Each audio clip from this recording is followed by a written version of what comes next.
எங்களை நேசிக்கிற எங்கள் நல்ல தகப்பனே, சோத்திரிக்கிறோம் ஆண்டவரே, துதிக்கிறோம் ஆண்டவரே. இந்த காலை வேளையிலும் உங்களோட கிருபை புதிதாக இருக்கே, அதுக்காக நன்றி ஆண்டவரே. சோத்திரிக்கிறோம் இந்த காலை வேளையிலும் ஆண்டவரே. இந்த ஆராணி உங்களோட கருத்துக்களை ஒப்பு கொடுக்கிறோம் ஆண்டவரே. நீர் வந்து ஆசீர்வதிக்கத்தக்க ஆண்டவரே, இந்த காலை வேளையிலே நீர் நடத்தத்தக்கா பொறுப்பெடுக்க முடியாது செபிக்கிறங்க தாவே ஆண்டவரே. பாடல்கள், ஜெபங்கள், வார்த்தைகள், அறிக்கைப்பதுகள் ஒவ்வொன்றையும் ஆண்டவரே நீர் ஆசீர்வதிக்க முடியாது செபிக்கிறங்க தாவே ஆண்டவரே. எங்களையும் ஆண்டவரே உங்களோட உணர்வுள்ள ஆவிக்குள்ளாக நடத்தும், உற்சாகத்தின் ஆவிக்குள்ளாக நடத்தும் ஆண்டவரே. இயேசுவே இந்த ஆண்டவரே தகப்பனே, ஆண்டவரே தகப்பனே, வேறு சிந்தைகள், எண்ணங்கள், செயல்பாடுகள் ஒன்றும் இல்லாதபடி ஆண்டவரே தேவ சிந்தைக்குள்ளா, தேவ ஆவிக்குள்ளா எங்களை ஆண்டவரே இந்த காலை வேளையிலே நடத்த முடியாது செபிக்கிறோம். இந்த ஆராணிலே ஆண்டவரே துதிக்கவும், போற்றவும், மையப்படுத்தவும் ஆண்டவரே எங்களை அதிகமாக நீர் பலப்படுத்த முடியாது செபிக்கிறோம் ஆண்டவரே. இயேசுவே எல்லா சோறுகள், பலவீனங்கள், அதரியங்கள் ஆண்டவரே எல்லா எல்லாத்த ஒவ்வொன்றையும் ஆண்டவரே உங்களோட நாமத்தினாலே ஆண்டவரை நிர்மலப்படுத்தி ஆண்டவரே உற்சாகத்தின் ஆவிக்குள்ளா எங்களை நடத்த முடியாது உங்களோட வல்லமுள்ள கருத்துக்குள்ளா ஒப்பு கொடுத்து இயேசுவின் வல்லமுள்ள நாமத்தினாலே ஜெபிக்கிறோம். ஜெபங்களும் எங்கள் நல்ல தகப்பனே,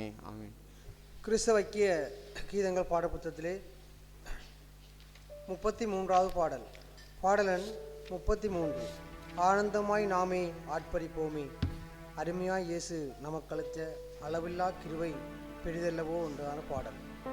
ஆனந்தமாய் நாமே ஆட்பரிப்போமே, அருமையாய் இயேசு நமக்களித்த அளவில்லா கிருபை பெரிதல்லவோ அனுதின ஜீவியத்தில்.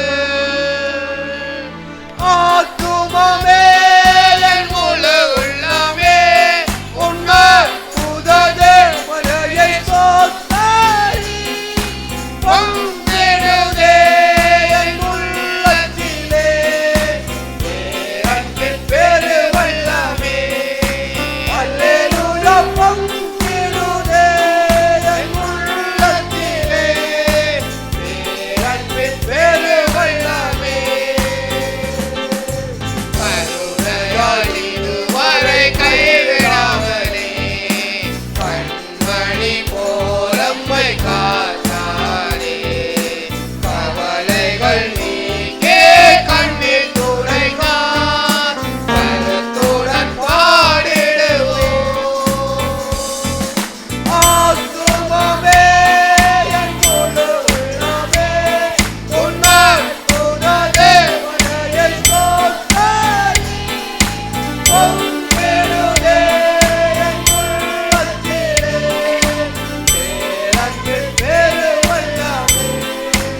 அல்லேலூயா பங்கிடுதே என் உள்ளத்திலே பேரன்பின் பெரு வல்லமே. அழகிலே படுத்தே உறங்கினாலும் கடுப்புயல் அடித்து கவிழ்ந்தாலும் கடலையும் காற்றலும் அமர்த்தியம்மை காத்தாரே. அல்லேலூயா. ஆத்துமமே என் முழு உள்ளமே உன்னை துதித்தே மலையை சோத்தாரி பங்கிடுதே என் உள்ளத்திலே பேரன்பின் பெரு வல்லமே. அல்லேலூயா பங்கிடுதே என் உள்ளத்திலே பேரன்பின் பெரு வல்லமே. யோர்தானை கடப்போம் அவர் பெலத்தால், எரிகோவை தகர்ப்போம் அவர் துதியால்.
நாமம் மகிமைப்படுவதாக. அப்போஸ்தலனாகிய பவுல் எபேசியருக்கு எழுதின நிருபம் 6ஆம் அதிகாரம் 23-24 வசனத்தை வாசிப்போம். பிதாவாகிய தேவனாலும் கர்த்தராகிய இயேசு கிறிஸ்துவினாலும் சகோதரருக்கு சமாதானமும் விசுவாசத்தோடு கூடிய அன்பும் உண்டாவதாக. நம்முடைய கர்த்தராகிய இயேசு கிறிஸ்துவினிடத்தில் அழியாத அன்புடனே அன்பு கூறுகிற ஜாவரோடும் கிருபை உண்டாயிருப்பதாக. ஆமேன். ஆமேன். நாம் இங்கே பார்க்கின்றோம், பிதாவாகிய தேவனாலும் கர்த்தராகிய இயேசு கிறிஸ்துவினாலும் சகோதரருக்கு சமாதானமும் விசுவாசத்தோடு கூடிய அன்பும் உண்டாவதாக. அன்பு எப்போவுமே அது தேவனாலே உண்டாகின்ற அன்பே அது மெய்யான நிரந்தரமான அன்பு. அவராலே வருகின்ற சமாதானமே மெய்யான நிரந்தரமான சமாதானம். இந்த சவரல் கொஞ்சம் உங்களோட கதிரையில் கொஞ்சம் முன்னுக்கா போடுங்க. அந்த முன்னுக்கு இருக்கிற அந்த இடைவெளிக்குள்ள கொஞ்சம் முன்னுக்கா போட்டு உட்காருங்க. பின்னுக்கு உட்கார்ந்துருக்க சகோதரர்கள் கொஞ்சம் கொஞ்சம் முன்னுக்கு போடுங்க கதிரையில்.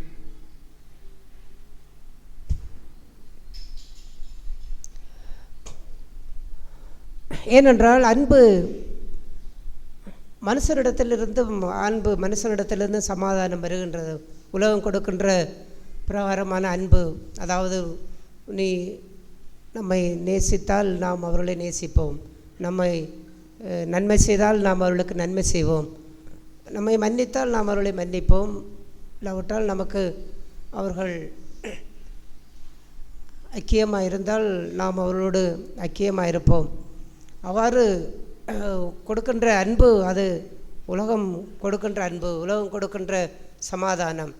ஆகையால் அன்பு உண்டாக வேண்டும். அது யாரால் என்றால் பிதாவாகிய தேவனாலும் கர்த்தராகிய இயேசு கிறிஸ்துவினாலும். பிதாவாகிய தேவன் தம்முடைய ஒரே பேரான குமாரனை அனுப்பி நம்மை அன்பு கூர்ந்தார்.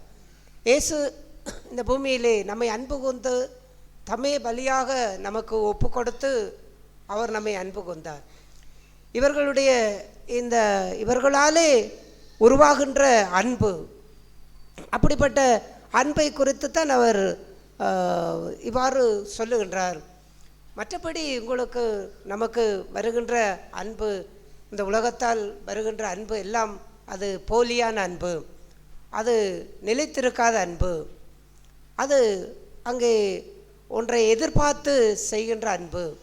உலக அன்பெல்லாம் ஒன்றை எதிர்பார்த்து காட்டுகின்ற அன்பு, அதாவது பிரதிபலனை எதிர்பார்க்கின்ற அன்பு தான் உலக அன்பு. சமாதானம் பிரதிபலனை எதிர்பார்த்து செய்கின்றது. ஒன்றை எதிர்பார்க்கின்றார்கள், அது கிடைக்கவில்லை என்றால் அவர்களோடு உள்ள அன்பு அது முறிந்துவிடும், அவர்களோடு உள்ள சமாதானம் முறிந்துவிடும். அதாவது அவர்கள் எதை எதிர்பார்க்கின்றார்கள்? மனுஷன் தனக்கு என்ன செய்ய வேண்டும் என்பதை அந்த அன்பு எப்போவுமே எதிர்பார்க்கின்றது. ஆனால் பிதாவாகிய தேவனால் கர்த்தராகிய இயேசு கிறிஸ்துவினால் உண்டாகின்ற அன்பு என்னென்றால், மனுஷர் உங்களுக்கு என்ன செய்ய வேண்டும் என்று விரும்புகிறீர்களோ அது மனுஷியமாய் எதிர்பார்க்கின்ற உலக அன்பு. ஆனால் தெய்வ அன்பு எதை செய்ய வேண்டும் என்று நீங்கள் விரும்புகிறீர்களோ அதை நீங்கள் அவர்களுக்கு செய்யுங்கள். அதுதான் பிதாவாகிய தேவனாலும் கர்த்தராகிய இயேசு கிறிஸ்துவினாலும் உண்டாகக்கூடிய அன்பு. அந்த அன்பை அவர் சொல்லும் பொழுது சொல்லுகிறார், விசுவாசத்தினாலே உண்டாகும் அன்பு என்று சொல்லுகிறார். அது என்ன விசுவாசத்தினாலே உண்டாகின்ற அன்பு? பொதுவாக அன்பு என்று தான் நாம் அங்கே பார்த்திருப்போம். ஆனால் இங்கே விசுவாசத்தினாலே உண்டாகும் அன்பு என்று அவர் சொல்லுகின்ற அந்த அன்பு, விசுவாசம் என்றால் என்ன? விசுவாசம் என்றால் என்ன? விசுவாசம் என்றால் அதனுடைய வரவிலக்கணம் என்ன? வேதம் என்ன சொல்லுகிறது? நம்பப்படுபவர்களின் உறுதி, காணப்படாதவைகளின் நிச்சயம். இப்பொழுது மனுஷர் உங்களுக்கு எதை செய்ய வேண்டும் என்று விரும்புகிறீர்களோ, நம்முடைய உலக மனுஷியமான அன்பு அப்படித்தான் ஒன்றை எதிர்பார்க்கின்றது. புருஷன் என்னிடத்திலே எப்படி என்னை அன்பு செய்ய வேண்டும், மனைவி எப்படி என்னிடத்தில் அன்பாக இருக்க வேண்டும், இல்லை பெற்றோர்கள் எப்படி எங்களிடத்தில் அன்பார்கள், விசுவாசிகள் எப்படி எங்களிடத்திலே அன்பாக இருக்க வேண்டும் என்று ஒன்றை எதிர்பார்க்கின்றார்கள். அதை அவர்கள் நிறைவேற்றும் பொழுது அவர்களோடு நல்ல அன்பாக இருக்கின்றார்கள். அது எதை செய்ய வேண்டும் என்று நாம் எதிர்பார்க்கின்ற அன்பு. அவ்வாறு நாம் எதிர்பார்க்கின்ற அந்த காரியங்கள் எல்லாம் அது கிடைக்கும் பொழுது நாம் அன்பாக இருக்கின்றோம், சமாதானமாக இருக்கின்றோம். குடும்பத்திலேயோ சபையிலேயோ இல்லாவிட்டால் ஜனங்கள் மத்தியிலேயோ நாம் அங்கே சமாதானமாக இருக்கின்றோம். ஏனென்றால் அது எங்களுக்கு கிடைத்து கொண்டிருக்கின்றது. நாம் விரும்பின ஒன்று நமக்கு கிடைக்கும் பொழுது நாம் மகிழ்ச்சியாக இருக்கின்றோம், சமாதானம் இருக்கும். ஆனால் நாம் விரும்பின ஒன்று நமக்கு கிடைக்காமல் இருக்கும் பொழுது அங்கேதான் கவனிக்க வேண்டும். நாம் என்னென்றால், நாம் விரும்பின ஒன்று நமக்கு கிடைக்காமல் இருக்கும் பொழுது, அதாவது அன்பு நிமித்தம் ஒரு பொறுமையை நாம் மற்ற குடும்பத்தில் எதிர்பார்க்கின்றோம், இல்லாவிட்டால் ஒரு இரக்கத்தை எதிர்பார்க்கின்றோம், ஒரு நன்மையை எதிர்பார்க்கின்றோம், இல்லாவிட்டால் ஒரு தாழ்மையை எதிர்பார்க்கின்றோம், இல்லாவிட்டால் அவர்கள் நம்மிடத்தில் பட்சமாய் நடக்கக்கூடிய, நம்மை விசாரிக்கக்கூடிய, நமக்கு நன்மை செய்யக்கூடிய ஏதோ ஒன்றை நாம் எதிர்பார்க்கின்றோம். ஆனால் அது நமக்கு கிடைக்கவில்லை. கிடைக்காமல் போகும் பொழுது இப்பொழுது நமக்குள்ளே என்ன வெறுப்பு, கசப்பு, கோபம், எரிச்சல், அப்படிப்பட்ட ஒரு தன்மைகள் நமக்குள்ள உருவாகிறது. சமாதானம் இல்லாத ஒரு காரியங்கள், நல்ல மகிழ்ச்சியாய் பேச முடியாத காரியங்கள், இதெல்லாம் உருவாகின்றது. ஏனென்றால் நாம் எதிர்பார்த்தது கிடைக்கவில்லை. விசுவாசத்தோடு கூடிய அன்பு என்றால் ஏன் அதை அவ்வாறு சொல்லுகிறார் என்றால், விசுவாசமானது நம்பப்படுகிறவைகளின் உறுதி, காணப்படாதவைகளின் நிச்சயம். அதாவது நாம் எதை மற்றவரிடத்தில் எதிர்பார்க்கின்றோமோ அது நமக்கு வரவில்லை, இப்பொழுது அது நாம் காணவில்லை. ஆனால் அவ்வாறு அதை நாம் காணாத பட்சத்திலே, அது நமக்கு கிடைக்காத பட்சத்திலே நாம் என்ன செய்கின்றோம்? அன்பை காட்டுகின்றோம். அதுதான் அந்த விசுவாசத்தோடு கூடிய அன்பு. அதாவது நம்பப்படுகிறவைகளின் உறுதி என்றால், இவர்களிடத்திலே நான் எதிர்பார்க்கின்றது கிடைக்கவில்லை, ஆனால் எதை நான் எதிர்பார்த்தேனோ அதை நான் அவர்களுக்கு நான் செய்யட்டும். நம்பப்படுகிறவைகளின் உறுதி, அந்த காரியத்தை நான் செய்வதற்கு மூலமாக அவர்கள் மெய்யான அன்பை அவர்கள் என்ன செய்ய முடியும்? கண்டுகொள்ள முடியும், அவர்கள் கற்றுக்கொள்ள முடியும் என்று மற்றவர்களிடத்திலே நாம் ஒன்றை எதிர்பார்க்காமல் நாம் ஒன்றை செய்யும்படிக்கு, அதாவது நாம் எதிர்பார்க்கின்றது அவர்களிடத்திலே இல்லை, அவர்கள் நமக்கு கொடுக்கவில்லை. அவ்வாறு இருந்த போதிலும் நாம் அவர்களை அன்பு செய்கின்றோம். அதாவது நான் அவர்களுக்கு என்ன செய்ய முடியும் என்று அந்த காணப்படாத காரியங்களையும் நாம் அதை பார்த்த பிற்பாடு கூட நாம் அவர்களை அன்பு செய்கின்றோம். அதான் விசுவாசத்தோடு கூடிய அன்பு. ஒன்றை கண்ட பிற்பாடு நாம் அதை நம்புவதற்கு, விசுவாசிப்பதற்கு அன்பு தேவையில்லை. ஒருவர் நமக்கு நன்மை செய்தால் நாம் நிச்சயமாக அவர்களுக்கு நன்மை செய்வோம். ஒருவர் நம்மை நேசித்தால் நிச்சயமாக அவர்களை நேசிப்போம். அதுக்கு விசுவாசம் தேவையில்லை. ஆனால் அது இல்லாத சூழ்நிலையிலே, கிடைக்காத சூழ்நிலையிலே ஒருவன் அவர்களை நேசிக்கிறான் என்றால், மற்றவன் மன்னிக்கவில்லை, ஆனால் இவர் மன்னிக்கின்றான். ஏன்? மன்னிப்பை அங்கே காண முடியவில்லை. ஆனால் விசுவாசத்தோடு கூடிய அன்பு, காணப்படாதவைகளின் நிச்சயம், அதை காணாவிட்டாலும் அடுத்தவரிடத்திலே அதை தான் கொடுக்க முடியும் என்று அந்த அன்பை காண்பிக்கின்ற அந்த அன்பு தான் விசுவாசத்தோடு கூடிய அன்பு. இவ்வாறான அந்த அன்பு எப்படி நமக்கு கிடைக்க முடியும்? எவ்வாறு கிடைக்க முடியும்? அது பிதாவாகிய தேவனாலும் கர்த்தராகிய இயேசு கிறிஸ்துவினாலே மட்டும்தான் அந்த அன்பை எங்களுடைய உள்ளத்துக்குள்ளே நாங்கள் பெற்றுக்கொள்ள முடியும். மற்றபடி இந்த மனுஷியமாக இந்த நிலையான அன்பை பெற்றுக்கொள்ள முடியாது. ஆகையாலே தான் அவர் அடுத்த வசனத்திலே நாம் வாசித்ததை போன்று நம்முடைய கர்த்தராகிய இயேசு கிறிஸ்துவினிடத்தில் அழியாத அன்புடனே அன்பு கூறுகிறவர்கள். பாருங்கள், அன்பு அழியாத அன்பு. அநேக அன்பு அநேக சந்தர்ப்பங்களிலே அது அழிந்து போகின்றது. அடிக்கடி சில சந்தர்ப்பங்கள் குடும்பத்திலே, சில கணவன் மனைவிகள் சில வாக்குவாதங்கள், சில முரண்பாடுகள், சில ஒத்துப்போக முடியாத தன்மைகள், இல்லாவிட்டால் புரிந்து கொள்ள முடியாத சூழ்நிலைகள் அது குடும்பங்களிலே வரும் பொழுது, பிள்ளைகள் பெற்றோரிடத்திலே வரும் பொழுது, விசுவாசிகளிடத்திலே வரும் பொழுது அன்பு என்ன செய்கின்றது? அது ஒளிந்து போகின்றது. நாம் அன்பில்லாத சில காரியங்களை நம்முடைய வாழ்க்கையிலே நாம் வெளிப்படுத்துகின்றோம். ஏன்? காரணம் என்னென்றால் அது அழிந்து போகின்ற, அந்த அன்பெல்லாம் அழிந்து போகின்றது. ஏன் அது அழிந்து போகின்றது என்றால் அது நாம உருவாக்கி கொண்ட அன்பு. ஒரு குடும்பத்திலே ஒருவர் பொறுப்பில்லாமல், அக்கறை இல்லாமல், கரிசனை இல்லாமல் ஒரு குடும்பத்திலே ஒருவர் நடந்து கொள்ளுகிறார் என்றால் அதற்கு என்ன காரணம் என்று நினைக்கின்றீர்கள்? உங்களுடைய குடும்பம் எல்லோரும் குடும்பத்தில் இருக்கின்றோம். ஒரு குடும்பத்திலே அந்த குடும்பத்தில் உள்ள யாராவது ஒருவர் அந்த குடும்பத்தை குறித்து பொறுப்பில்லாமல், அக்கறை இல்லாமல், கரிசனை இல்லாமல், சரியாக அந்த குடும்பத்தில் விசாரிக்காமல் அப்படி வாழ்கின்றார் என்றால் அதற்கு என்ன காரணம் என்று நினைக்கின்றீர்கள்? அன்பு இல்லை, அதான் காரணம். அன்பு இல்லாதபடியினாலே தான் அவ்வாறான காரியங்கள் அங்கு உருவாகின்றது. ஏன் அந்த அன்பு இல்லாமல் போனதென்றால் அது எல்லாம் அவர்களுக்கு ஏதோ ஒன்றை அவர்கள் எதிர்பார்க்கின்றார்கள். அவர்களுக்குரிய காரியம் அங்கு வரவில்லை, கிடைக்கவில்லை.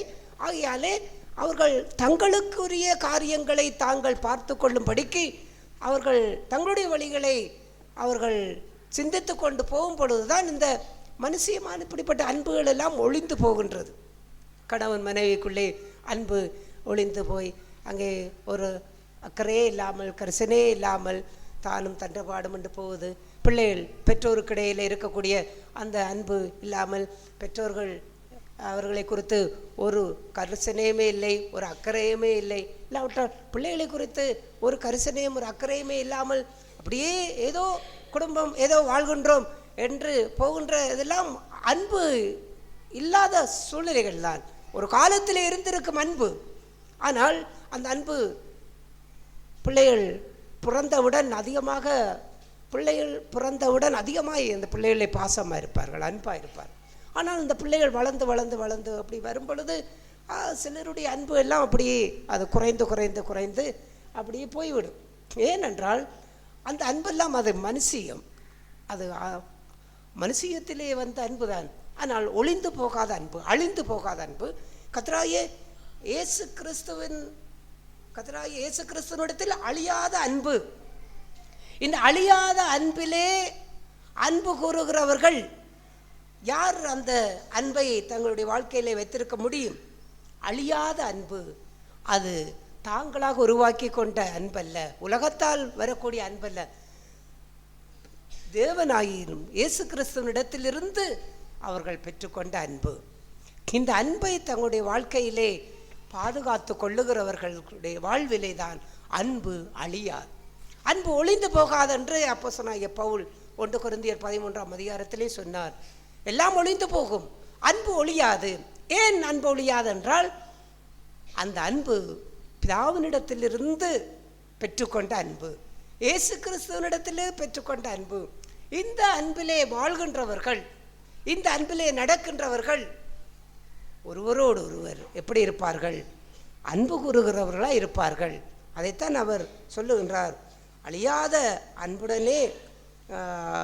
அன்புடனே அன்பு கூறுகிற யாவருக்கும் அவர்களுக்குத்தான் ஆண்டவருடைய கிருபை அவர்களுக்கு கிடைத்து கொண்டே இருக்கும். என்ன கிருபை? அவர்கள் மற்றவர்களை அன்பு செய்யும்படிக்கு, மற்றவர்களை நேசிக்கும்படிக்கு அந்த கிருபை கிடைக்கும். தனக்கு ஒன்று கிடைக்கவில்லை என்றாலும் அடுத்தவர்களுக்கு அது கிடைக்க வேண்டும் என்று நினைப்பதே அன்பு. இயேசு சிலுவையிலே மரித்தார். ஆனால் அவருடைய ஜனங்கள் அவரை ஏற்றுக்கொள்ளவில்லை. ஆனாலும் அவர்களுக்காக அவர் மரித்தார். அவர் எதிர்பார்த்தது அவருக்கு இல்லாவிட்டாலும் அவர்களை நேசித்தார், அன்பு செய்தார். இந்த வாழ்வு குடும்பத்திலேயோ சபையிலேயோ இருந்தால் என்ன இருக்காது? அன்பிலே குறைவு இருக்காது. அன்பு ஒளிந்து போக முடியாது. அங்கே நேற்றைய வரைக்கும் அன்பாக இருந்தார்கள், இன்றைக்கு அவர்களுக்கு அன்பில்லை என்றால் இது யாருடைய அன்பு? இது யார் உருவாக்கின அன்பு? இது நாம உருவாக்கி கொண்ட அன்பு. இயேசு கிறிஸ்துவாலும் பிதாவாலும் உருவான அன்பா இருந்தால் அது அழியாத அன்பு. அன்பு என்றென்றைக்கும் அழியாது. ஆகையாலே தான் இவ்வாறு நாம் மற்றவர்களை அன்பு கூற வேண்டும் என்கின்ற அந்த வாழ்க்கைக்கு பிரதானமான காரியம் எதுவென்றால் தேவனிடத்திலே நாம் அன்பு கூறுகிற ஜனங்களாக மாற வேண்டும். தேவனை ஒரு மனுஷன் எந்த அளவுக்கு அவன் அன்பு கூறுகிறானோ அவ்வாறு அவன் அன்பு கூறுகின்ற வாழ்விலே தான் அவரிடத்திலிருந்து அவன் அன்பை கற்றுக்கொள்ளுகின்றான். பிதாவாகிய தேவனாலும் கர்த்தராகிய இயேசு கிறிஸ்துவினாலும் விசுவாசத்தோடு கூடிய அன்பு உங்களுக்கு உண்டாக கடவது என்ற அந்த தேவனிடத்திலிருந்து அந்த அன்பை அவன் கற்றுக்கொள்ளுகின்றான். ஆகையால் அன்பில்லாதவன் தேவனை அறியான். தேவன் அன்பாக இருக்கின்றார். அந்த அன்பாக இருக்கின்ற தேவனை ஒருவன் எந்த அளவுக்கு அவன் அன்பு செய்கின்றானோ அவன்தான் அன்பினுடைய ஆழம் நீளம் உயரத்தை மனிதர்கள் மத்தியிலே அவனால் காண்பிக்க முடியும், குடும்பத்திலே காண்பிக்க முடியும், சபையிலே காண்பிக்க முடியும். ஆகையால் அவ்வப்போது சில பிரச்சனைகள் வரும் பொழுது, சில கசப்புகள் வரும் பொழுது, சில கோபப்படுத்தக்கூடிய சூழ்நிலைகள் வரும் பொழுது, சில தீமையான காரியங்கள் வரும் பொழுது ஏன் இந்த அன்பு மற்றவர்களிடத்திலே அது ஒளிந்து போகின்றது? அதான் நம்மளால் அந்த அடுத்தவர்களை அன்பு செய்ய முடியாமல் இருக்கின்றது.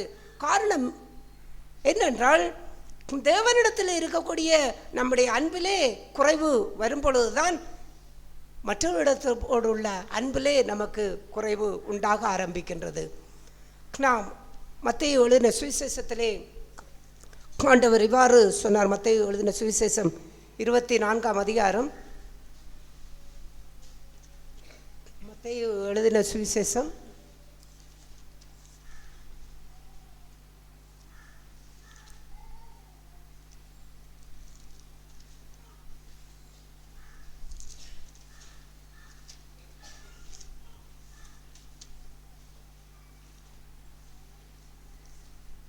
24ஆம் அதிகாரம் 12வது வசனத்தை வாசிப்போம்.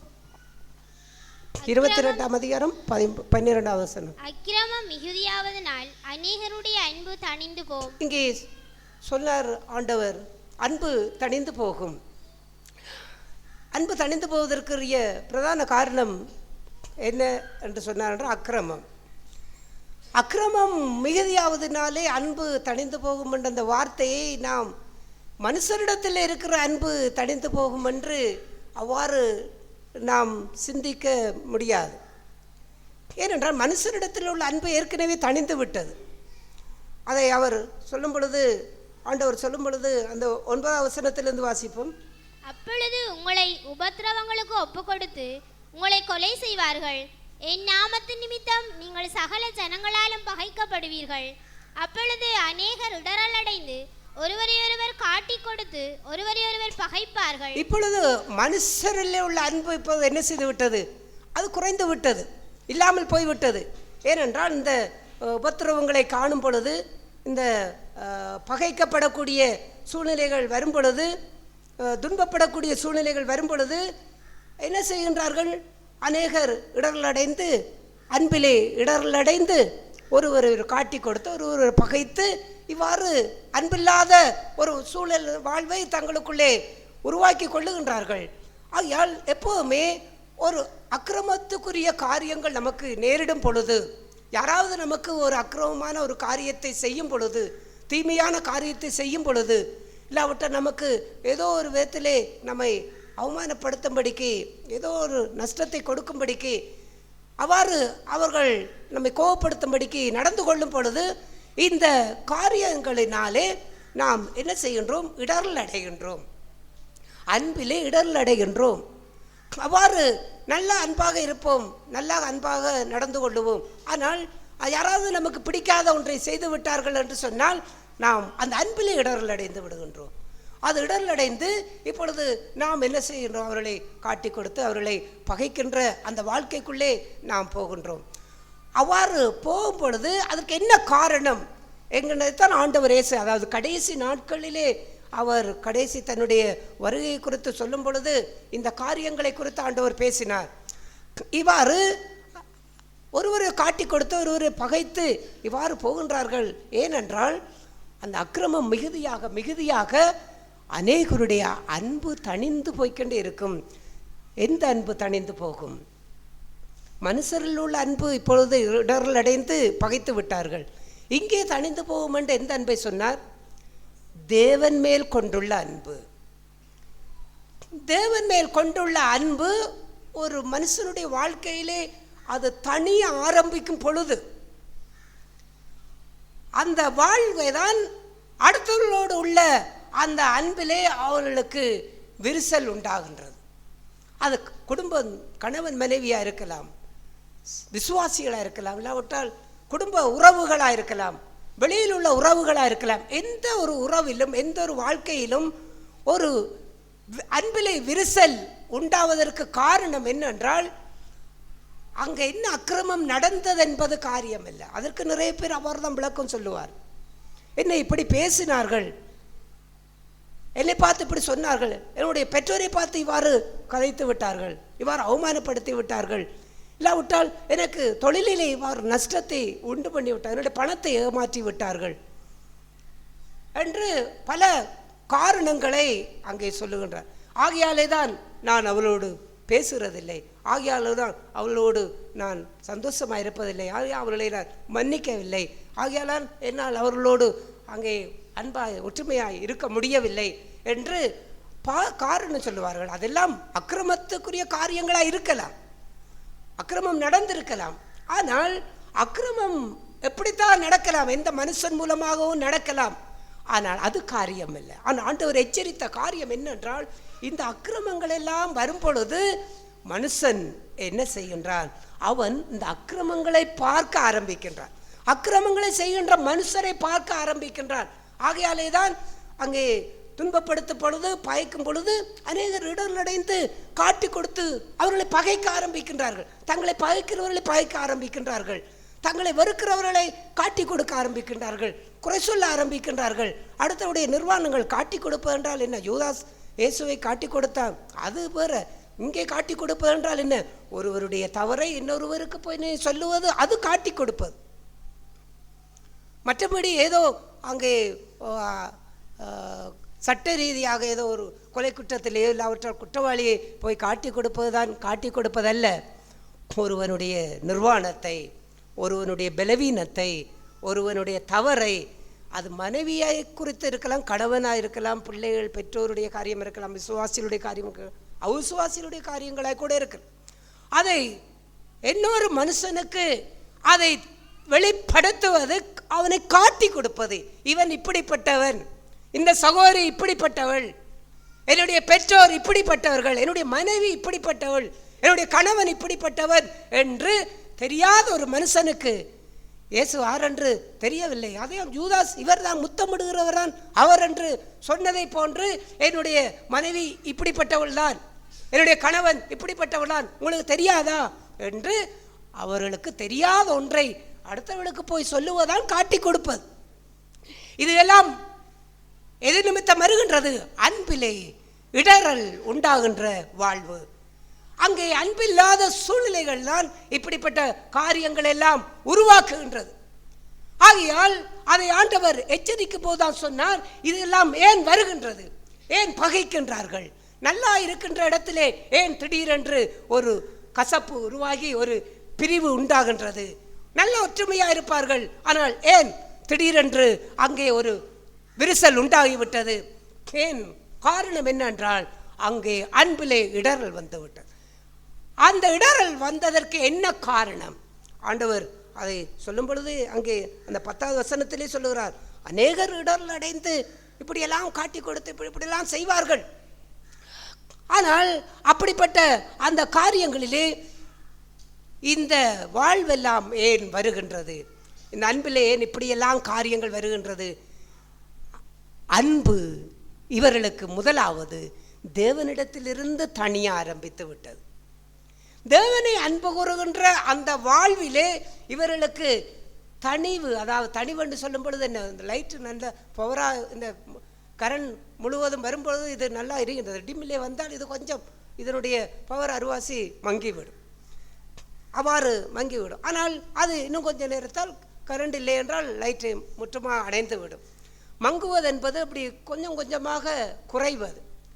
தேவனிலே உள்ள அன்பு ஒருவனுக்கு கொஞ்சம் கொஞ்சமாக குறைய ஆரம்பிக்கும் பொழுது மனுஷரிடத்திலே இருக்கின்ற அவனுடைய அன்பும் என்ன செய்கின்றது? இடரல் அடைந்து அவன் மற்றவர்களை அன்பு செய்வதற்கு பதிலாக பகைக்கவும் வெறுக்கவும் காட்டி கொடுக்கவும் இவ்வாறான சூழ்நிலைக்குள்ளே அவன் மாறுகின்றான். அவ்வாறு மாறுகின்றவன் அவன் தன்னை குறித்து என்ன எண்ணிக்கொண்டிருப்பான்? தான் தேவனுக்குள்ளே நன்றாயிருக்கின்றேன், நான் தேவனை அன்பு செய்கின்றேன் என்று அவன் எண்ணிக்கொண்டிருப்பான். ஆனால் அவனுடைய வாழ்க்கையிலே அது உண்டாகின்றதற்குரிய பிரதான காரணம் என்னென்றால், யார் அன்பில்லாத தன்மைகளை வெளிப்படுத்துகிறார்களோ, அப்படிப்பட்ட யாரா இருந்தாலும் நாம் ஒன்றைத்தான் நம்முடைய வாழ்க்கையிலே முதலாவது உணர்ந்து கொள்ள வேண்டும். என்னென்றால், அவர்கள் எனக்கு என்ன அக்கிரமம் செய்தார்கள், ஆகையாலே தான் நான் இவ்வாறு இருக்கின்றேன். இது காரணம் அல்ல. அதற்குரிய பிரதானமான காரணம் என்னென்றால், ஆண்டவர் சொன்னதை போல இந்த அக்கிரமங்கள் எல்லாம் வாழ்க்கையிலே நடக்கும் பொழுது இதையெல்லாம் அவன் மன்னிக்க முடியாமல், இந்த சூழ்நிலைகள் எல்லாம் சகித்து வாழ முடியாமல், இந்த வாழ்க்கையில் எல்லாம் தாழ்மைப்பட முடியாமல், இந்த வாழ்க்கையில் எல்லாம் தன்னை இணங்கி ஒப்பு கொடுத்து தன்னை ஒரு பொருட்டென்று எண்ணாமல் வாழுகின்ற வாழ்க்கையிலே தன்னை ஈடுபடுத்த முடியாமல் அவன் வாழ்கின்ற அந்த சூழ்நிலையிலே அவன் தேவனோடு கொண்டுள்ள அந்த அன்பை அவன் இழந்து அவன் ஜீவிக்கின்ற இந்த வாழ்க்கையிலே தான் அக்கிரமங்களை பார்த்து அதற்கு தான் பதில் செய்ய வேண்டும் என்று அவன் பகைக்கவும் காட்டி கொடுக்கவும் ஆரம்பிக்கின்றான். தெய்வத்தோடு அன்பு அது தனியாத அன்பாக அது நிலைத்திருந்து அவரோடு ஒன்றித்திருக்கின்ற மனுஷன் அவன் என்ன செய்ய மாட்டான்? தன்னை காட்டி கொடுக்கின்ற ஜூதாசை இயேசு சிநேகிதனே என்று கேட்டார். அது ஏதோ அவருடைய வாயிலிருந்து வந்த சொல்லல்ல, அது இருதயத்திலே இருந்தது. அவர் இருதயத்திலே யூதாசை நேசித்தார், அன்பு செய்தார். காரணம் என்னவென்றால், அவர் பிதாவுடைய அன்பிலே நிலைத்திருந்தார். ஆண்டவர் சொன்னார், நான் என் பிதாவினுடைய அன்பிலே நிலைத்திருக்கிறது போல நீங்களும் என்னுடைய அன்பிலே நிலைத்திருங்கள். பிதாவுடைய அன்பிலே, தேவனோடு கொண்டுள்ள அன்பிலே ஒரு மனுஷன் நிலைத்து வாழ்வானாக இருந்தால் அவன் இந்த உலகத்திலே எந்த மனுஷனையும் எந்த சூழ்நிலைகளிலும் எந்த அக்கிரமமான காரியங்களை செய்தாலும் அவர்களை அன்பு செய்து வாழ முடியும். ஆகையால் அன்பு வேண்டும், அன்பு வேண்டும், அன்பு வேண்டும் என்று நாம் ஜெபிக்கலாம். ஆண்டவரை அன்பை தாரும், மற்றவர்களை அன்பு செய்யக்கூடிய இருதயத்தை தாரும் என்று நாம் ஜெபிக்கலாம். ஆனால் அந்த ஜெபத்திற்கு பின்பாக என்ன இருக்க வேண்டும்? தேவனோடு நான் அன்பு கொண்டு வாழ வேண்டும். அந்த அன்பிலே எனக்கு தணிவு வரக்கூடாது. விளக்கை கொஞ்சம் தணித்து விடுங்கள். ஆரம்பத்திலே நாம் அந்த லாம்பு வைத்திருப்போம், அதை கொஞ்சம் தணித்து விடுங்கள் என்றால் அதை தணிக்கும் பொழுது அதனுடைய வெளிச்சம் குறைந்து இருக்கும். அன்பிலே தணிவு வந்தால் அது நிச்சயமாக இந்த அன்பிலே விரிசலை கொண்டு வரும், ஒருவரோடு கொண்டுள்ள அன்பிலே விரிசலை கொண்டு வரும். ஆகையாலே தான் இயேசு தாம் அன்பு வைத்தவரிடத்திலே முடி பரியந்தம் அன்பு வைத்தார் என்று யோவான் எழுதின சுவிசேஷம் 13ஆம் அதிகாரம் 1ஆம் வசனத்திலே ஆண்டவரை குறித்து இவ்வாறு சொல்லப்பட்டிருக்கிறது. முடி பரியந்தம் நிலைத்திருப்பவனே. என்னத்திலே நிலைத்திருப்பது? அன்பிலே, தேவனுடைய அன்பிலே நிலைத்திருப்பவன் அவனே ரட்சிக்கப்படுவான். தேவனோடு கொண்டுள்ள அன்பிலே நிலைத்து வாழ்கின்றவன் இந்த உலகத்திலே எல்லா கோபம், கசப்பு, எரிச்சல், மன்னிக்க முடியாத தன்மை, எல்லா பாவத்துக்குரிய செயல்களில் இருந்தும் அவன் ரட்சிக்கப்படுவான். அந்த ரட்சிப்பு எப்பொழுது அவனுக்கு முழுமை பெற முடியும் என்றால், முடிவு பரியந்தம் நிலைத்திருப்பவன். என்னத்திலே நிலைத்திருப்பவன்? தேவனிலே கொண்ட அன்பிலே நிலைத்திருப்பவன். அந்த அன்பை தணிந்து போக விடாதவன். தேவனுக்கும் தனக்கும் எந்த இடையிலே எந்த ஒரு இடைவெளி கூட, எந்த ஒரு கசப்பு கூட, எந்த ஒரு அன்பற்ற தன்மையில் கூட வருவதற்கு அனுமதிக்காமல், எந்த அக்கிரமமான காரியங்கள் நடந்தாலும் எல்லாவற்றையும் அவர்களால் மனப்பூர்வமாய் மன்னித்து இயேசுவை போல நேசித்து அவர்களோடு ஒன்றுபட்டு அன்பு வாழக்கூடிய அந்த வாழ்வு இருக்கின்றதே, அதுதான் தெய்வ அன்பிலே அவன் வேரூன்றி இருக்கின்றான் என்பதை அடையாளப்படுத்தி காண்பிக்கின்றது. இந்த அன்பை நாம் இடரடைந்து முறித்து விடுகின்றோம் என்றால் அதற்கு காரணமும் தேவனிலே கொண்ட அன்பு நமக்கு தணிந்து விட்டது. அதுதான் காரணம், வேற ஒன்றுமல்ல. அப்போஸ்தலனாகிய யோவான் தன்னுடைய நிருபத்திலே எழுதும் பொழுது இவ்வாறு சொல்லுகின்றார். யோவான் எழுதிய முதலாவது நிருபம் 4ஆம் அதிகாரம் 20வது வசனத்தை வாசிப்போம். தேவனிடத்தில் அன்பு கூறுகிறேன் என்று ஒருவன் சொல்லியும் தன் சகோதரனை பகைத்தால் அவன் பொய்யன். போதும், அவன் பொய்யன். இவன் இப்பொழுது என்ன பொய் சொல்லுகிறான் சொல்லுங்கள்? இவன் ஒரு பொய் சொல்லுகிறானா? என்ன பொய்? தான் தேவனிடத்திலே அன்பு கூறுகிறேன் என்று சொல்லுகின்றான். நாம் தேவனிடத்திலே அன்பு கூறுகிறோம் என்று நாம் சொல்ல முடியாதா? நாம் சொல்ல முடியாதா? நான் தேவனிடத்திலே அன்பு கூறுகிறேன் என்று என்னால் சொல்ல முடியுமா? முடியாதா? நான் சொல்லுவேன், நான் தேவனிடத்திலே அன்பு கூறுகிறேன் என்று நான் சொல்லுகிறேன். ஆனால் அந்த வார்த்தை பொய்யாக மாறாது.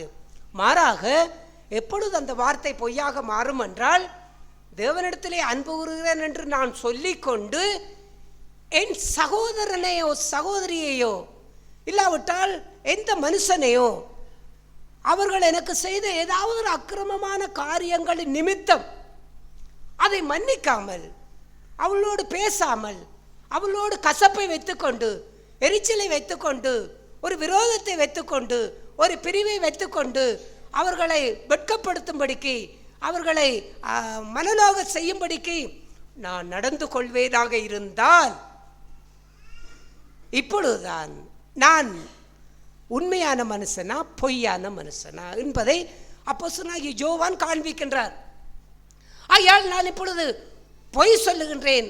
எப்பொழுது இடரலடைந்து மற்றவர்களை செய்ய வேண்டிய அன்பை நான் குடும்பத்திலே செய்யாமல் இருந்து கொண்டு, சபையிலே செய்யாமல் இருந்து கொண்டு, அவிசுவாசிகள் மத்தியிலே நான் அந்த அன்பை காண்பிக்காமல் இருந்து கொண்டு, யாரோ செய்த காரியத்தை மனதிலே வைத்துக்கொண்டு அதை குறித்து இன்றைக்கும் அதை வைராக்கியம் பாராட்டி கொண்டு இருந்து கொண்டு நான் தேவனிடத்திலே அன்பு கூறுகிறேன் என்று நான் சொல்வேனாக இருந்தால் நான் பொய்யன்.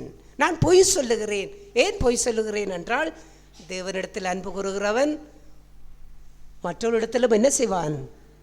அன்பு கூறுவான். அந்த அன்பு தணிந்து போக ஆரம்பிக்கும் பொழுதுதான் இவனால் மற்றவளை அன்பு செய்ய முடியவில்லை. ஆகையால் இப்பொழுது நியாயம் தீர்க்க வேண்டியது அடுத்தவர்களை அல்ல, யார் எனக்கு என்ன அக்கிரமம் செய்தார்கள் என்று நியாயத்தை போய் எடுத்து உரைத்து நியாயம் விசாரித்து கொண்டு இருந்து கொண்டு அன்பை தேடி பெற்றுக்கொள்வதல்ல.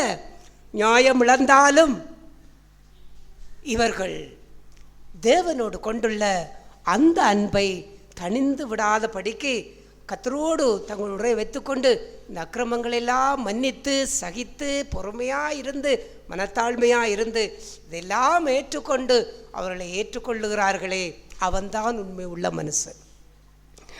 அவன் என்ன சொல்லுவான்? நான் தேவனிடத்திலே அன்பு கூறுகிறேன் என்று சொல்லுகிறேன், என் சகோதரிடத்திலும் நான் அன்பு கூறுகின்றேன். அவளை அன்பு கூற முடியும். நான் தேவனிடத்தில் அன்பு கூறுகிறேன் என்று சொல்லி என் மனைவியை நான் அன்பு கூறவில்லை என்று சொன்னால், அவர்களை நான் மன்னிக்க முடியவில்லை, ஏற்றுக்கொள்ள முடியவில்லை என்றால் நான் பொய்யன். நான் பொய் தான் சொல்லிக்கொண்டிருக்கின்றேன். ஆகையாலே தான் ஆண்டவர் சொன்னார், அக்கிரம மிகுதியினால் அன்பு தணிந்து போம், முடி பரியந்தம் நிலை நிற்பவன். அன்பிலே நிலை நில்லுங்கள். எந்த அன்பு? தெய்வ அன்பிலே நிலை நில்லுங்கள். தெய்வ அன்பிலே நிலை நின்றால் ஒருவர் பகைக்க மாட்டீர்கள், ஒருவரை ஒரு காட்டி கொடுக்க மாட்டீர்கள், ஒருவருக்கு விரோதமான சிந்தனைகளை வைத்துக்கொள்ள மாட்டீர்கள், தீங்கை உங்களுடைய வாழ்க்கையிலே வைத்துக்கொள்ள மாட்டீர்கள். நீங்கள் எல்லோரோடும் அன்பாக இருக்க முடியும், குடும்பத்திலே அன்பாக இருக்க முடியும். அந்த அன்புதான் தெய்வத்தோடு ஒருவன் இணைந்து அன்பு கூர்ந்து அவரை நெருங்கி அன்பிலே நிலைத்து வாழுகிற வாழ்வு. இதை தனியே செய்வதுதான் அக்கிரமங்கள், அடுத்தவர்கள் நமக்கு செய்கின்ற காரியங்கள். ஆகையால் எதை மற்றவர்கள் செய்ய வேண்டும் என்று நீங்கள் எதிர்பார்க்கிறீர்களோ அது உங்களுக்கு கிடைக்கவில்லை என்று சொன்னால், இப்பொழுது நீங்கள் அக்கிரமங்களை பார்க்காதீர்கள், அதையெல்லாம் சகித்து மன்னித்து வாழக்கூடிய தேவனிடத்திலிருந்து உங்களுக்கு அன்பு உண்டாக வேண்டும் என்று பாருங்கள். எபேசியரிலே வாசித்ததை போல பிதாவாகிய தேவனாலும் கர்த்தராகிய இயேசு கிறிஸ்துவினாலும் விசுவாசத்தோடு கூடிய அன்பு அது உங்களுக்கு கிடைக்கவில்லை. அக்கிரமங்களை பார்க்கின்றீர்கள், அங்கே உங்களுக்கு அன்பு கிடைக்கவில்லை. இப்பொழுது நீங்கள் காணப்படாதவைகளுக்காக நீங்கள் உங்களுடைய அன்பை காட்டுங்கள், விசுவாசத்தோடு காட்டுங்கள். அப்படிப்பட்ட அன்பு வாழ்க்கையிலே அழியாத அன்பு. கர்த்தராகிய இயேசு கிறிஸ்துவிடத்திலே அழியாத அன்புடனே அன்பு கூறுகிறவர்கள். ஆகையால் இன்றைக்கு எத்தனை சகோதர சகோதரிடத்திலே இந்த அழியாத அன்பு நமக்குள்ளே இருக்கின்றது.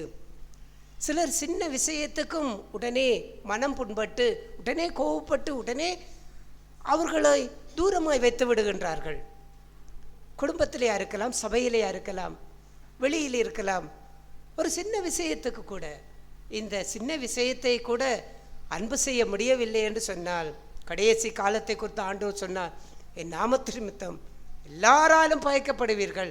ஒரு மனுஷனே நம்மளை பகைப்பதை நம்மால் பொறுத்து கொள்ள முடியவில்லை என்று சொன்னால், ஒரு மனுஷனே நம்மை குறித்து ஒரு உதாசீனமாய் நம்மை நடத்தி விட்டார் என்பதை சகித்து கொள்ள முடியவில்லை என்று சொன்னால், இந்த உலகத்திலே சகல ஜனங்களாலும் நீங்கள் பகைக்கப்படுவீர்கள் என்று எல்லா மனுஷரும் என்னை பகைத்தால், ஒருவேளை இந்த சபையிலே ஒரு 100 பேர் இருப்பவங்க வைத்துக் கொள்ளுங்கள். இந்த 100 பேரிலே 99 பேர் நம்மை பகைக்கின்றார்கள் என்று வைத்துக் கொள்ளுங்கள். என்ன செய்வோம்? நான் சொல்லுகிறேன், என்ன செய்வோம் தெரியுமா?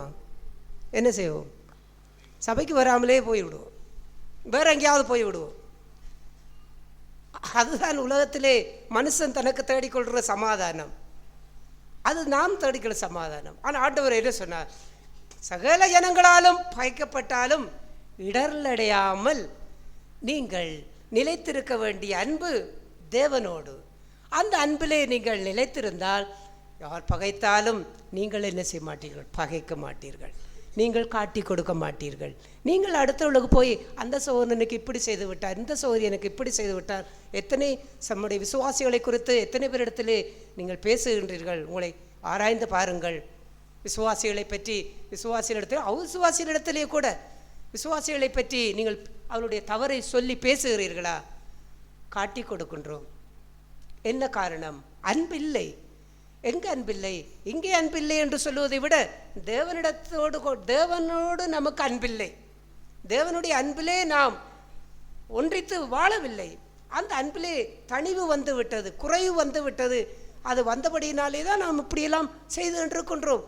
ஆகையால் அன்பு சகலத்தையும் தாங்கும், சகலத்தையும் நம்பும், சகலத்தையும் சகிக்கும். அன்பிலே பயம் இல்லை. எல்லாம் அன்பை குறித்து நிறைய காரியங்களை வேதத்திலே நாம் பார்த்தாலும் கண்டாலும் நாம் பொய் சொல்லுகிறவர்களா இல்லாமல் தேவனிடத்திலே நான் அன்பு கூறுகிறேன் என்று நான் சொன்னால், நமக்கு யார் என்ன அக்கிரமங்களை செய்தாலும் அவர்களை நாம் அன்பு செய்கிறவர்களாய் நிச்சயமாய் மாறுவோம். ஏனென்றால் அழியாத அன்பு. அன்பு அழியாது.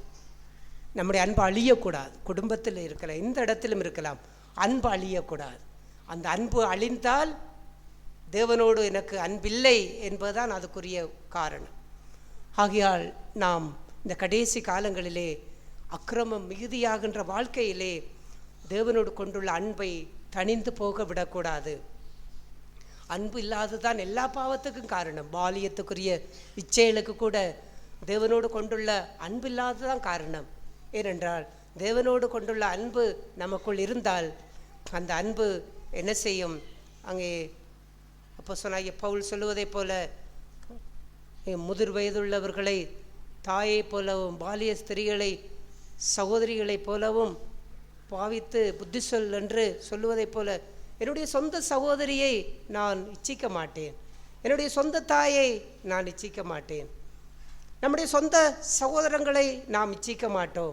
ஏனென்றால் அவரிடத்திலே நமக்கு அன்பு இருக்கின்றது. ஆனால் ஏன் நாம் அடுத்தவர்களை ஏன் நிச்சயிக்கின்றோம்? அடுத்தவரிடத்திலே என் கெட்ட சிந்தைகளை கொண்டு வாழுகின்றோம். அடுத்தவரிடத்திலே என் தகாத சிந்தைகள் நமக்கு வருகின்றது. அடுத்தவளை பார்க்கும்போது ஏன் அவ்வாறு வருகின்றது? விசுவாசிகளை கூட பார்க்கும் பொழுது ஏன் அவ்வாறு வருகின்றது? ஏனென்றால் அங்கு பிதாவாகிய தேவனாலும் கர்த்தராகிய இயேசு கிறிஸ்துவினாலும் உண்டான அன்பு அங்கே நமக்கு இல்லை. மனுஷியமான சகோதர அன்பு இருக்கின்றபடியினாலே நாம் அவ்வாறு சிந்திப்பதில்லை, அவ்வாறு பார்ப்பதில்லை. ஆனால் தெய்வ அன்பு, தெய்வத்துடைய அன்போடு நாம் ஒன்றித்திருந்திருந்தால், அந்த அன்பு நமக்கு உண்டாயிருந்திருந்தால் நம்முடைய பார்வைகள் தூய்மையாக இருக்க முடியும், நம்முடைய சிந்தைகள் தூய்மையாக இருக்க முடியும். நாம் அப்படிப்பட்ட ஒரு அன்போடு மற்றவர்களை பார்க்கும் பொழுது தீமையான பாலியத்துக்குரிய கெட்ட சிந்தைகள், பார்வைகள், அப்படிப்பட்ட எண்ணங்கள் நம்முடைய இருதயத்திலே அது உருவாக முடியாது. பாலியச்சைக்கு விரோதமாய் போராடி ஜெயிக்க வேண்டும், இதில் விழுந்து கொண்டே இருக்கிறேன் என்று அந்த ஜெயத்திற்காக நாம் போராடுகின்ற அந்த காரியம் ஒரு பக்கத்தில் இருந்தாலும் அதனுடைய வேர் எங்கு இருக்கின்றால் தெய்வ அன்பிலே நான் இன்னும் என்னுடைய உள்ளத்தில் அது நிரப்பப்படவில்லை, இன்னும் அந்த அன்பிலே நான் ஒன்றித்து வாழவில்லை.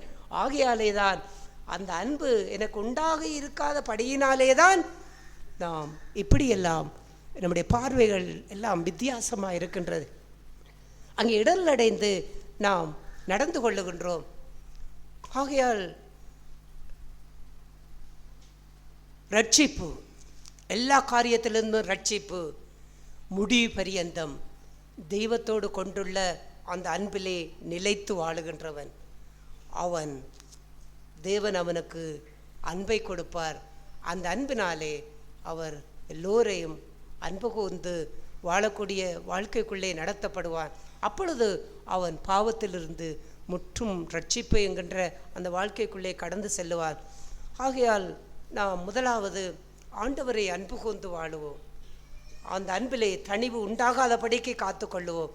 அந்த அன்பை இன்னும் நாம் நெருங்கி இன்னும் கிட்டி இந்த பாடல் இருக்கல்லவா, இன்னும் கிட்ட சேர்த்து கொள்ளும் என் பாடுபட்ட நாயகா, இன்னும் கிட்ட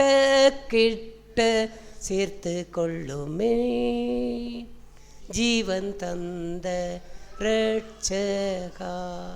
கிட்ட தேவனை அந்த அன்பை இன்னும் கிட்டி அந்த அன்பிலே அவன் வேரூன்றி வாழ்கின்றவன். இப்படிப்பட்ட எல்லாரிடத்திலும் அவன் உண்மையான அன்பை காண்பிக்க முடியும். அழியாத அன்பிலே அவன் வாழ முடியும். அவன் அந்த அன்பு நிமித்தம் எல்லாவற்றையும் சகித்து வாழ முடியும். இப்படிப்பட்ட வாழ்வுக்குள்ளே கர்த்தர் நம்மை வழிநடத்துவாராக. ஆமென். ஸ்தோத்திரம். தேவன் காலை வேளையிலே பேசிய வார்த்தைக்காய் தேவனை அதிகமாக நன்றி செலுத்துகிறேன். நான் தேவன் மீது கொண்டான அன்பு அது மெய்யான அன்பாய் இன்றைக்கு இருக்குது என்பதற்கான அடையாளமெல்லாம் நான் காண்கிறான அந்த மனுஷர்களை அன்பு செய்து வாழுறான அந்த வாழ்க்கையிலே தான் தேவனை நான் அன்பு செய்கிறேன் என்றான அந்த உண்மை தன்மையை நான் வெளிப்படுத்தி வாழ முடியும் என்றான அந்த காரியங்களை பரிசுத்தாவியானவர் காலை வேளையில் இடைப்பட்டார். இன்றைக்கு என்னுடைய அன்பு அது தணிந்து போகிறதான ஒரு அன்பாக இருக்குமாக இருந்தால் தேவனோடு கொண்டான அந்த அன்பினுடைய நேசமும் அங்கே தணிந்து போகிறான ஒரு காரியமாகத்தான் அது அங்கே காணப்பட முடியும். என்னுடைய ஜீவியத்தில் இன்றைக்கு அந்த அன்பில்லாத அந்த சுபாவங்கள் எங்கெல்லாம் எந்த சூழ்நிலையெல்லாம் காணப்படுகிறதோ அங்கெல்லாம் தேவனோடு நான் கொண்டான அந்த அன்பினுடைய அந்த ஆழம் அது அங்கே குறுகி கொண்டு போகிறதான அந்த வாழ்க்கையை தான் பரிசுத்த ஆவியானவர் காலை வேளையிலே என்னோடு இடைப்பட்டு பேசினார். இன்றைக்கு நான் ஒரு மனுஷனை அன்பு செய்கிறான அந்த வாழ்க்கையிலே அந்த மனுஷனிடத்திலே எதை ஒன்றை எதிர்பார்த்து அன்பு செய்கிறான ஒரு மனுஷனாக நிற்பேனாக இருந்தால் நிச்சயமாக இயேசு கிறிஸ்துவனுடைய அந்த அன்பை நான் இன்றைக்கு இழந்து நிற்கிறான ஒரு மனுஷனாகத்தான் நிற்க முடியும். ஆனால் இன்றைக்கு நான் அந்த எந்த விதமான ஒரு காரியங்களையும் நன்மையான காரியங்களையும் எதிர்பார்க்காத ஒரு ஜீவியத்திலே அந்த மனுஷனை நான் எல்லா சூழ்நிலையிலும் விசுவாசத்தோடு கூடியான அந்த அன்பிலே நான் அன்பு செய்வதற்கு தேவையான ஒன்றெல்லாம் அப்போஸ்தலர் எபேசியருக்கு எழுதின நிருபத்திலே 3ஆம் அதிகாரம் அவர் 17ஆம் வசனத்திலே விசுவாசத்தினாலே கிறிஸ்து உங்கள் இருதயங்கள் வாசமாயிருக்கவும் நீங்கள் அன்பிலே வேறொன்று நிலை பெற்றவர்களாகி என்றான் அந்த வார்த்தையிலூடாய் அவன் காண்பித்தான காரியமெல்லாம் இன்றைக்கு இயேசு கிறிஸ்துவை என்னுடைய இருதயத்திலே வைத்துக்கொண்டு வாழுகிறான் அந்த வாழ்க்கையிலே தான் இந்த அன்பிலே நான் எப்பொழுதும் தனியாத ஒரு வாழ்க்கையை வேறொன்றி நிற்கிறதான நிலைத்திருக்கிறான அந்த வாழ்க்கையை நான் கண்டுகொள்ள வாழ முடியும். அப்பேற்பட்டான அந்த ஜீவியத்திலே தான் அந்த எனக்கு விரோதமாக எழும்புறான எந்த காரியங்களாக இருந்தாலும் ஒரு மனுஷன் எனக்கு விரோதமாக செய்யக்கூடியான எப்பேற்பட்டான காரியங்களாக இருந்தாலும் அந்த காரியங்களை நான் எந்த சூழ்நிலையும் பெரிதாக நோக்காமல் அன்பினாலே அவை யாவற்றையும் மன்னித்து மறந்து எல்லாவற்றையும் அவர்கள் அந்த அன்பினாலே எல்லாவற்றையும் நான் மறந்து வாழுகிறான் அந்த ஜீவியத்துக்குள்ளே கடந்து செல்ல முடியும். என்றான அந்த காரியங்களை பரிசுத்த ஆவியானவர் காலை வேளையிலே இடைப்பட்டு பேசினார். தேவனை அதிகமாக நன்றி செலுத்துகிறேன். இன்றைக்கு சபையில் உள்ளான விசுவாசிகள் மத்தியிலே என்னுடைய அன்பு அங்கே தணிந்து போகிறது என்று சொன்னால் அதுக்குரிய காரியமெல்லாம் தேவனோடு கொண்டான அந்த அன்பு அது குறைபடுகிறான ஒரு காரியமாக இருந்தாலும் அங்கே முக்கியமான காரியமெல்லாம் சபையை குறித்தான பாரம் என்னிடத்திலே இல்லை என்பதுதான் அது இந்த காலை வேளையிலே தேவன் காலை வேளையிலே என்னோடு இடைப்பட்டு பேசான காரியம். இன்றைக்கு நான் சபையை நேசிக்கிறான மனுஷனாய் தேவனுடைய இந்த சரீரமான இந்த சபையை குறித்தான பாரம் நிறைந்தான ஒரு மனுஷனாய் நிற்பேனாக இருந்தால் நிச்சயமாக சபை உள்ளான ஒவ்வொரு விசுவாசிகளையும் தேவனுடைய அந்த விசுவாசத்தினாலே உண்டான அந்த அன்பினாலே நான் அன்பு செய்கிறான ஒரு மனுஷனாய் நின்று நிற்க முடியும் என்றால் அந்த காரியங்களை பரிசுத்த ஆவியானவர் உணர்த்தினார். தேவனை அதிகமாக நன்றி செலுத்துகிறேன். நானும் வருகிற நாட்களிலும் என்னுடைய ஜீவியத்திலும் இந்த அன்பிலே ஒரு வெளிச்சமற்றான காரியங்கள் உண்டென்பதை பரிசுத்த ஆவியானவர் காலை வேளையிலே காண்பித்தார். நானும் இந்த அன்பு நிறைந்தான அந்த வாழ்க்கையிலே எப்பொழுதும் பிரவாசிக்கிறான ஒரு மனுஷனாய் தணிந்து விடாதபடிக்கு அவருடைய வருகை வரையும் நிலைத்திருக்கிறான் அந்த ஒரு மனுஷனாய் நின்று தேவனுடைய நாமத்தை மயப்படுத்தவும் அன்பினாலே எப்பொழுதும் என்னுடைய இருதயத்தை காத்துக்கொண்டு இயேசு கிறிஸ்து என்னுடைய இருதயத்திலே வாசமாய் இருக்கிறதான அந்த வாழ்க்கைக்குள்ளாய் என்னை பாதுகாத்து கொண்டு வாழ பரிசுத்தாயான வருகிற நாட்களில் என்னை நடத்துவாண்டு நம்பிக்கையாக விசுவாசியாக அறிக்கை செய்கிறேன். நான் தேவன் சபையிலே பேசிய வார்த்தைக்காக தேவனை அதிகமாக சோதரிக்கிறேன். ஆண்டவர் பேசிய போல உண்மையான அன்பு எப்பொழுதும் அது பூரணப்பட்டு இருக்கிற ஒரு வாழ்க்கைக்குள்ளாக நடத்தும். அந்த அன்பிலே எந்த ஒரு முரண்பாடுகளோ குறைவுகளோ அல்லது மன்னிக்க முடியாத சுபாவங்களோ அல்லது எந்த ஒரு காரியமும் இருக்காது. ஏனால் தான் காண்கிற சகோதரனிடத்திலே அவன் அன்பு கூறாதவன் காணாத தேவனிடத்தில் எப்படி அன்பு கூற முடியும் என்ற ஒரு வாழ்க்கையெல்லாம் உண்மையான அந்த தேவ அன்பு எனக்குள்ளாக இருக்கிற ஒரு வாழ்க்கையின் ஜீவியத்தில் தான் நிச்சயமாக எல்லாரிடத்துலேயும் அன்பு கூறக்கூடிய அந்த சுபாவத்தை அங்கே பெற்றுக்கொள்ள முடியும். இல்லாமல் அன்பு கூறுற வாழ்க்கையெல்லாம் அது சொல்கிற போல் அது தூரமாக இருக்கக்கூடிய அங்கே அன்பைத்தான் காண்பிக்க முடியும். ஏதோ கண்டால் சிரிக்கிறது, கண்டால் பார்த்து அங்கே அன்பு கூறுற மாதிரி செய்கிறது அத்தனையும் அது உண்மையான ஒரு தேவ அன்பு இல்லை. தேவ அன்பு தானாக இதயத்தில் இருந்து அங்கே வெளியிலே அங்கே காண்பிக்கக்கூடிய ஒரு வாழ்க்கை. ஏனால் அந்த அன்பை இயேசு அவர் தந்திருக்கிறார். அந்த அன்பிலே எப்படி அவர் உண்மையாக என்னுடைய குறைகளை என்னுடைய ஒவ்வொரு காரியங்களெல்லாம் அவர் மன்னித்து மறந்து உண்மையாய் நேசிக்கிறார், அன்பு கூறுறாருங்கிற வாழ்க்கையெல்லாம் இருக்கிற அந்த ஜீவியம் எல்லாம் உண்மையான அந்த அன்பை காண்பிக்கிற ஒரு வாழ்க்கை சகோதரத்திலே அங்கே காண்பிக்கிறார். தன் சொந்த மாம்சத்தை பகைத்தவன் ஒருவனுமே இல்லை என்று சொன்ன பிரகாரம் அங்கே பயக்கிற ஒரு வாழ்க்கை என்கிறதெல்லாம் உண்மையான தேவ அன்பு என்னிடத்தில் இல்லைங்கிறான். அங்கே அன்பு இல்லாத ஒரு வாழ்க்கையெல்லாம் பொய்யேன்னு அவன் அன்பு கூறாத ஒரு ஜீவியம் எல்லாம் அவன் தான் அன்பு கூறென்று சொல்லியும் தான் அன்பு கூறாத ஒரு வாழ்க்கையை காண்பித்தால் அது பொய். ஏனால் தேவனிடத்திலே நான் அன்பு கூறுறேன் என்று எப்பொழுதும் சொல்லுகிற வாழ்க்கையெல்லாம் எப்பொழுதும் எல்லாரிடத்துலையும் அன்பு கூர்ந்து நேசிக்கிற ஒரு வாழ்க்கை. யோவான் 1 யோவானில் சொல்கிற போல் 2ஆம் அதிகாரம் அங்கே 5ஆம் வசனத்தில் சொல்கிற போல் அவருடைய வசனத்தை கைக்கொள்ளுவரிடத்தில் தேவ அன்பு மெய்யாய் பூரணப்பட்டிருக்கும், நாம் அவருக்குள் இருக்கிறோம் என்பதை அதனாலே அறிந்திருக்கிறோம். ஏன்னால் அந்த அன்பு உண்மையாக ஒவ்வொரு வார்த்தையும் கேட்டு அந்த வார்த்தையின்படி உண்மையான ஒரு அந்த வசனத்தை கை கொண்டு ஜீவிக்கிற வாழ்க்கையிலே எல்லாரிடத்துலேயும் அந்த அன்பு பூரணப்பட்டிருக்கும். ஆகையால் அந்த பூரணப்பட்ட அன்பையே நான் அதிகமாய் வாஞ்சிக்கிறேன். எப்பொழுதும் அன்பு பூரணப்பட்டிருக்கிற ஒரு வாழ்க்கை இருக்குமா இருந்தால் எந்த சௌரஸ்வரிடத்திலே எந்த உலகத்து மனுஷரிடத்திலே அந்த அறகுறையான அன்பை காண்பிக்கவே முடியாது. ஏனால் அந்த வசனம் தேவனுடைய வசனம் வார்த்தை அங்கே என்னை நொறுக்கும், என்னை உடைக்கும். ஏன்னு சொன்னால் அன்பு இல்லைங்கிற ஒரு ஜீவியத்திலே அங்கே அதை காண்பிக்கும். அப்படியாப்பட்ட அன்பில்லாத ஒரு வாழ்க்கையை வாழாதபடிக்கு எப்பொழுதும் ஒரு பூரணப்பட்ட உண்மையான ஒரு அன்பை காண்பித்து தேவனுடைய நாமத்தை மையப்படுத்த தேவன் எனக்கும் உதவியானை விசுவாசிக்கிறேன். ஓவியானவர் இந்த காலை வேளையிலுமாய் பேசின வார்த்தைக்காய் அதிகமாய் நன்றி செலுத்துகிறேன். ஓவியானவர் காலை வேளையிலுமாய் நீ அதிகமாய் சிந்திக்கும்படியாய் காலை வேளையிலுமாய் சோர் மூலமாய் இடைப்பட்டார்.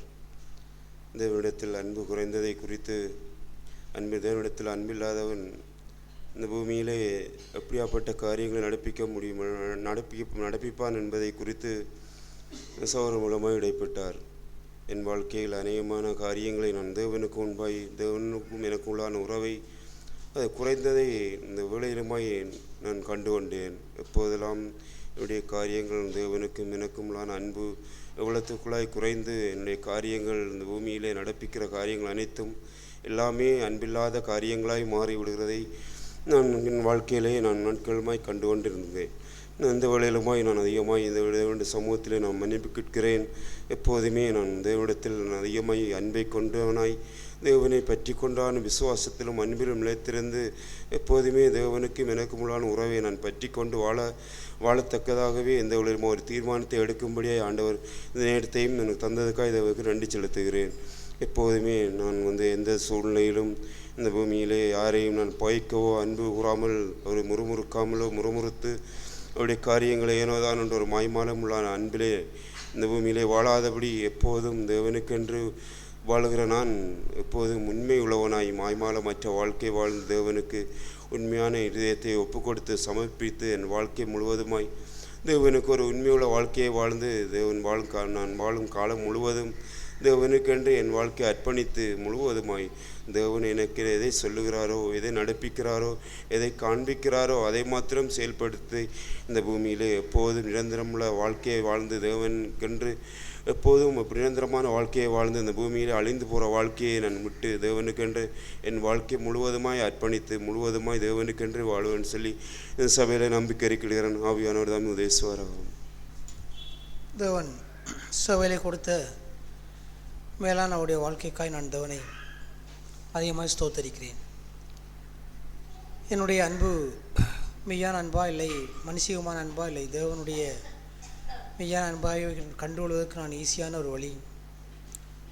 அங்கே ஒருவர் ஒரே தவறை செய்துருக்கும் போது நான் மன்னித்து கடைசியிலே நான் அதை தாங்க முடியாமல் என்னுடைய இருதயத்தில் நான் சினங்கொண்டு வாழுகிற ஒரு வாழ்க்கையை எனக்குள்ளே இருக்கும் என்றால் தேவனுடைய அன்புக்கும் அங்கே பொய்யான மனுஷிக அன்புக்கும் நான் வித்தியாசத்தை கண்டு முடியும். இரண்டால் அன்பு சினமடையாது, தீங்கி நீயாது, அயோக்கியமானதே செய்யாது, தற்பொழிவை நாடாது என்று அங்கே ஆவியானவர் ஒளியரங்கமாகவே வேதத்தில் எழுதி வைத்திருக்கிறார். எப்பொழுது என்னுடைய அன்பு சினமடைகிறதோ அப்பொழுது நான் தேவனுடைய அன்பை மெய்யாக நான் இந்த பூமியிலே காண்பிக்கவில்லை என்றுதான் நான் புரிந்து கொள்ள முடியும். அதுதான் உண்மை.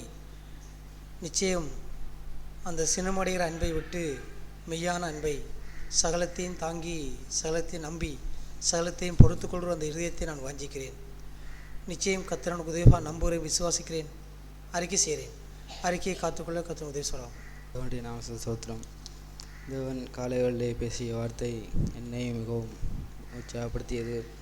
காலை வேளையிலே தேவன் பேசியான வார்த்தை மூலம் நான் உணர்ந்து கொண்டான காரியமெல்லாம் இன்றைய நாட்களிலே நான் தேவனிடத்திலே கொண்டான அன்பு அது மிகுந்த ஒரு குறைவாய் போய்கொண்டிருக்கக்கூடியான காரியத்தை தான் காலை வேளையிலே தேவன் என்னோடு பேசியிருந்தார். தேவன் மேலுள்ளான அந்த அன்பு என்னிடத்தில் குறையும் போது அந்த அநேக பாவத்துக்குரிய காரியங்களை நான் தைரியமாய் அதற்கு முன் சென்று நான் செல்லக்கூடியான காரியத்தை தேவன் கடந்த நாட்களில் என்னோடு உணர்த்தியிருந்தார்.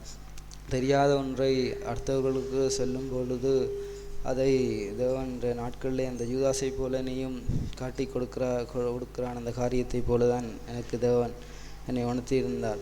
தேவனை நான் அன்பு செய்கிறேன் என்று சொல்லிவிட்டு நான் என்னுடைய சகோதரனை குற்றஞ்சாட்டுகிறான் அந்த காரியத்தை நான் செய்வேனானால் நான் பொய்யனாய் இருப்பது மட்டுமல்ல, அந்த யூதாசை போல நான் காட்டி கொடுக்கிறான் அந்த மனுஷனாய்த்தான் நானும் இருக்க முடியும்.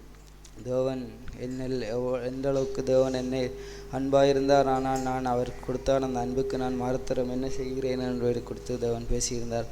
நான் என்னுடைய இதயத்தில் நான் பிதாவினிடத்திலே பெற்றுக்கொண்டான அன்பாக இருக்குமா இருந்தால் அது எப்பொழுதும் அது அந்த அழியாத ஒரு அன்பாகத்தான் இருக்க முடியும். இன்றைய நாட்களிலே தேவன் என்னோடு காண்பித்தான் அந்த காரியமெல்லாம் கடந்த நாட்களிலே ஆவிக்குரிய அந்த கூட்டங்கள் நடைபெறும் பொழுது தேவன் அந்த அன்புக்கு அந்த தேவனை அந்த கெட்டிச்செருகிறான அந்த காரியத்தை அவர் உதாரணமாய் சிறு பிள்ளைகளை வைத்து அந்த வட்டமாய் இருந்த அந்த தேவனை நோக்கி செல்லும் பொழுது அந்த அவர்களிடத்திலே உள்ளான அந்த இடைவெளிகள் குறைந்து அது நெருக்கமாக செல்கிறான் அந்த காரியத்தை காலை வேளையிலே தேவன் என்னோடு உணர்த்தியிருந்தார். நான் எந்தளவுக்கு நான் தேவனை கெட்டி சேருகிறேனோ அந்தளவுக்கு அந்த அன்பு என்றான அந்த காரியம் இடைவெளி இல்லாமல் அது நெருங்கி அந்த போகக்கூடியான காரியம். இன்றைய நாட்களிலே அந்த அன்பு என்னிடத்திலே இல்லாமல் போரான காரியமாக இருக்கும் பொழுது நான் உணர்ந்தான காரியமெல்லாம் நான் தேவனை கிட்டி சேருகின்றான காரியமும் அது அநேகமாக அது குறைந்து போகக்கூடியான காரியத்தை தான் தேவன் என்னோடு நடத்தியிருந்தார்.